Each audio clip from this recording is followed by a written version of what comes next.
Hey, what's up, everyone? Don't mind me, I'm driving a little bit, but it's been kind of ticking me off a little bit. So I've been spending for the last couple of years looking at hundreds and hundreds of videos, a lot of TikTok videos, YouTube, forums, and the one thing that blows my mind is I've found an issue where I love making spirits, but the problem is I hate waiting, especially when I used to have a little pot, and it would take forever. And then I got a decent size, and it took forever because 26 gallons of good stuff takes a while to do. So while I was in Texas, I came across a company named Still Austin.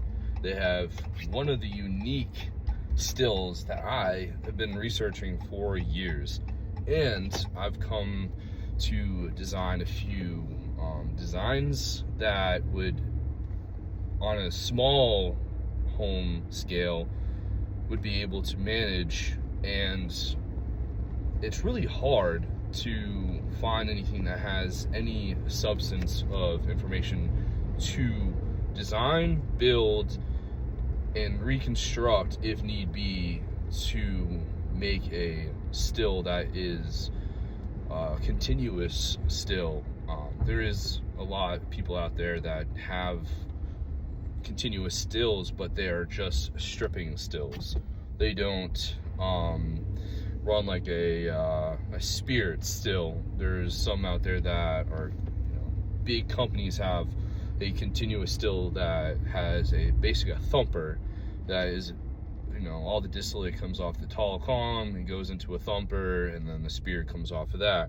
Cool and all, but where's the information for that? And then there's Still Austin, for example, who have a fractional distillation column, which are similar to the oil companies who have the same design and features, where the column is so high, and at certain levels of height above the feed where the beer is pumped in, they extract the flavors off of a alcohol still, and they can manage between all the rectifying trays, 12 trays for example, and they can adjust to the top tray for hearts where maybe there's neutral spirits, to the 6th tray where there is some of like the oils and esters, to the bottom tray where it has all the tails. So there's no information whatsoever, and I challenge anyone who sees this video to maybe put their 2 cents in to, give me some ideas, because I am in the research phase and almost done building phase of a fractional column that I need. Where's the heat points? Where do my top of my column need to be? What does the water temperature of the deflag needs to be? How many trays on the rectifying section above the feed column? What kind of valves are there? Is it worth having the column on a pot with direct steam feed? Is it easier to have a boiler with a tube feeding the column at the bottom with the steam? How hot do my heat elements have to be? How many heat elements do I need? The PSI needed to fill a column. There's not that much information, and I'd like to attack this with, one time done and do it, or am I gonna have to run into this situation where I test it, doesn't really work that well, test it again, and obviously it'll modify it to where it'd be more effective. But if I had, the most information possible to build a column with the best success there is, and I only have to do minor tweakings, that would be great. Right now, the column that I have designed sits on a floor that has a little bit of a offtake at the bottom.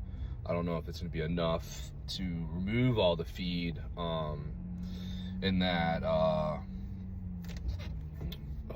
it's about 9 9-10 feet tall for the column, so I wouldn't been able to use all my pieces that I have if I had to sit it on the pot. So I have my kettle. I'm trying to buy a tube. I'm not sure how thick or wide the tube's going to need to be to make sure there's enough pressure going into it, steam pressure, so I can have it fill the column correctly and heat it.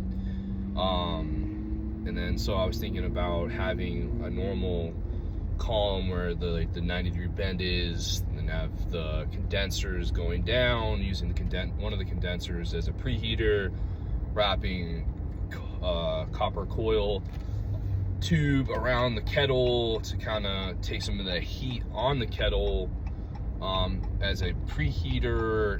So then I send it to the condenser up on the column, and then inject the beer feed into the middle of the column, and have my rectification trays. I'll tap off those from, I was thinking maybe 4 or 5 trays I'd tap off of to take the hearts and tails, and just depending on taste.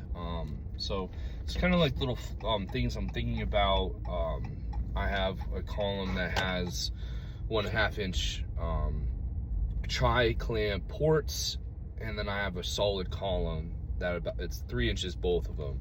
Then I have a glass column that's about 2 feet by 3 inches, and I'm not exactly sure where I'm going to put all this when it comes to stacking them.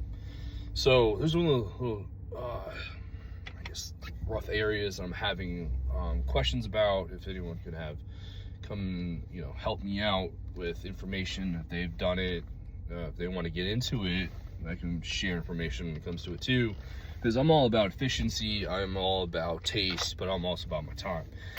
And if I can take 20-30 minutes, 2 hours maybe, let's say, whatever, depending on the size of mash I have, and cut my time down to like 2-3 hours compared to like 9-10 hours running it. And I've sat through those, and it sucks for the same amount of product, So give me a shout, message me, whatever you want to do. I'm looking forward to the critiques, information, or even just the chat.